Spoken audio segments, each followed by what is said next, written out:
The silence was so heavy I could hear my own heartbeat. I stood on the edge of the cliff, the cold wind biting my cheeks like tiny teeth.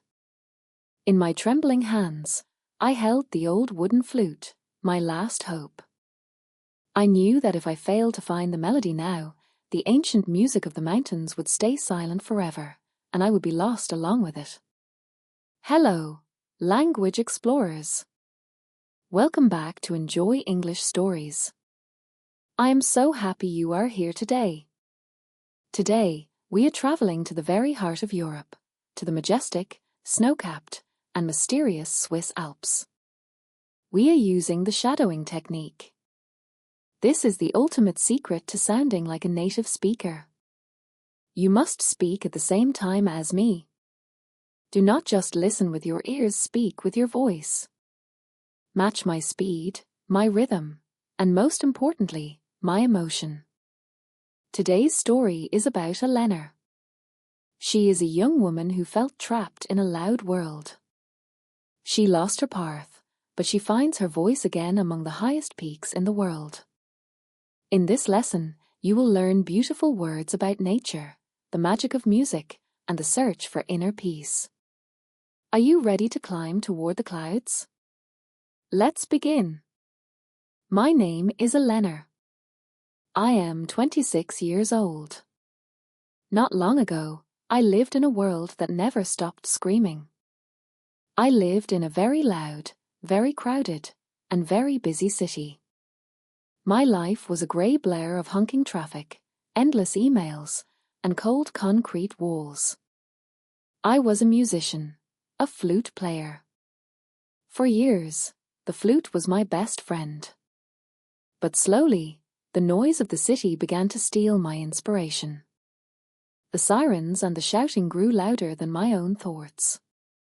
One morning, I picked up my instrument, and I realized with horror that I couldn't hear the music anymore. The melody was gone.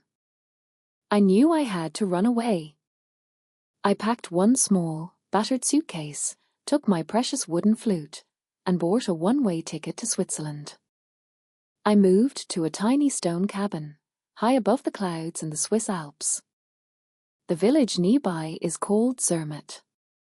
It is a magical place where the air is so thin, so cold, and so pure that it feels like drinking a glass of ice water every time you breathe. There are no cars in Zermatt. Instead, you only hear the rhythmic sound of footsteps on ancient cobblestones, the distant, musical ringing of cowbells, ting-ailing, ting-ailing, and the constant, deep sigh of the mountain wind. High above the village stands the Matterhorn. It is a giant, lonely pyramid of dark rock and white ice. It looks like a sharp white tooth reaching up to touch the moon. My cabin is small, simple, and very old. It has a heavy wooden door that creaks when it opens, and a stone fireplace that always smells of dry pine needles and wood smoke. Every morning, the world gives me a gift. I wake up when the first rays of the sun hit the mountain peaks. For a few minutes, the white snow turns into a soft, glowing pink, the color of a rose.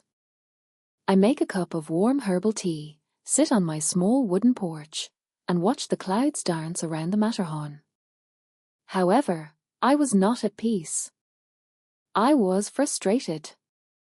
For 3 long weeks, I sat in that beautiful silence and tried to play my flute. I wanted to capture the beauty of the mountains. But every time I blew into the wood, the sound was thin and weak. My fingers felt stiff like frozen branches. My breath felt short and nervous. Maybe the city broke me, I whispered to the empty, echoing valley. Maybe I am no longer a musician. Maybe the music is dead. I felt a deep, heavy sadness in my chest.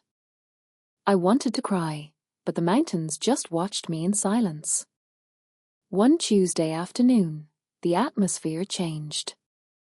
In the Alps, storms are not just rain, they are a grand battle between the sky and the earth. The sky turned a dark, bruised purple, almost black. The temperature dropped until I could see my own breath.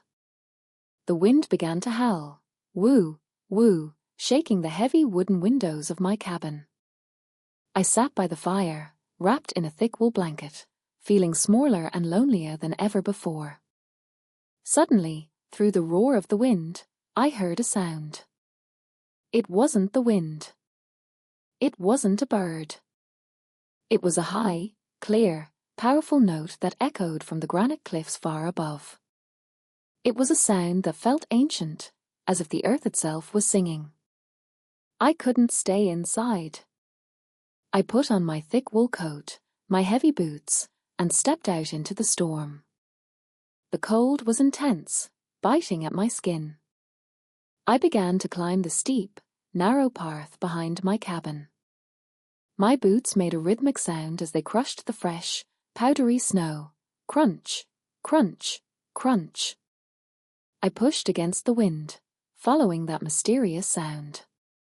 High up, near a hidden waterfall that was half frozen into long blue icicles, I saw him.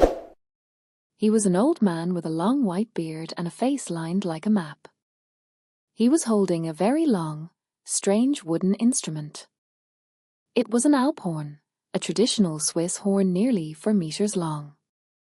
He stood on the edge of a cliff, facing the storm. The sound he made was deep, resonant, and incredibly beautiful. It didn't fight the wind, it joined it. The music filled the entire valley, bouncing off the rocks like a physical force. I stood there, frozen in the snow, watching him for a long time. He didn't see me at first. He seemed to be in a trance, playing with the mountain. When the last note finally faded into the mist, he turned toward me and gave me a very kind, knowing smile. "The mountain is listening to you, Elena," he said quietly. I was shocked. I stumbled over my words. How? How do you know my name? And how can you play like that in such a storm? I am Marcus, he replied, resting his hand on the smooth wood of his Alp horn. I have looked after this forest for 50 years. I have watched you on your porch every morning. You have been trying too hard, Elena. You are trying to force your own music into the air. But music isn't something you make, it is something you find. You must learn to listen to the mountain's music first. He reached into his pocket and handed me a small, smooth piece of dark wood. This is a gift. It is a piece of an ancient larch tree that was struck by lightning 100 years ago. Take it home. Put away your flute for a moment. Just listen to the silence. When you finally understand what the silence is saying, then play what it tells you. That night, the storm stopped as quickly as it had begun. The moon came out, huge and silver, turning the peaks into glowing white ghosts. The world was perfectly, terrifyingly still. I sat in the dark of my cabin, my wooden flute resting in my lap. For the first time, I didn't try to think of a melody. I didn't try to remember my old songs from the city. I just closed my eyes and listened. I listened to the sound of a single snowflake falling against the window, a tiny, soft tap. I listened to the fire crackling and popping in the hearth. I listened to the rhythmic sound of my own heart beating and my own breathing. Inhale, exhale. Slowly, almost without thinking, I lifted the flute to my lips. My fingers didn't feel stiff anymore. I played one single note. It was soft, like the first light of morning. Then I played another. Suddenly, the music began to flow out of me like a cold mountain stream, fast, clear, and unstoppable. I wasn't playing for an audience. I wasn't playing to be famous or to make money. I was playing for the stars, for the snow, and for the spirit of the Matterhorn. I played until the sun began to rise. The next morning, I walked down the long, winding path to the village square in Zermatt. It was the day of a small local festival. The air was filled with the delicious, salty smell of melted cheese, raclette, and the sound of people laughing. I saw children playing and old men talking. I sat down on a simple stone bench near the fountain and began to play. People stopped walking. The children stopped running. Even the birds in the trees seemed to go quiet to listen. I played the song of the bruised purple storm. I played the song of the deep, heavy silence. I played the song of the Matterhorn's peak. I felt like the flute was a part of my own body. When I finally finished, I saw Marcus. He was standing in the back of the crowd, leaning on a wooden staff. He didn't say a word, but he nodded once, and his eyes sparkled with pride. I realized then that I didn't need the busy, screaming city to be a musician. I had found my true voice in the echo of the Alps. My name is Elena, and I learned a lesson that changed my life. Sometimes, you have to leave everything behind and go to the quietest, coldest place on earth just to hear who you really are. What a peaceful and powerful story. Did you feel the cold mountain air on your skin? Did you hear the deep, resonant sound of Marcus's alphorn? Elena found her music because she stopped talking and learned how to listen. Now, it is time for our final shadowing practice. This is where you become a master of English. Go back to the beginning of the story. Repeat every sentence with me out loud. Focus especially on our key words for today: inspiration, resonant, cobblestones, and majestic.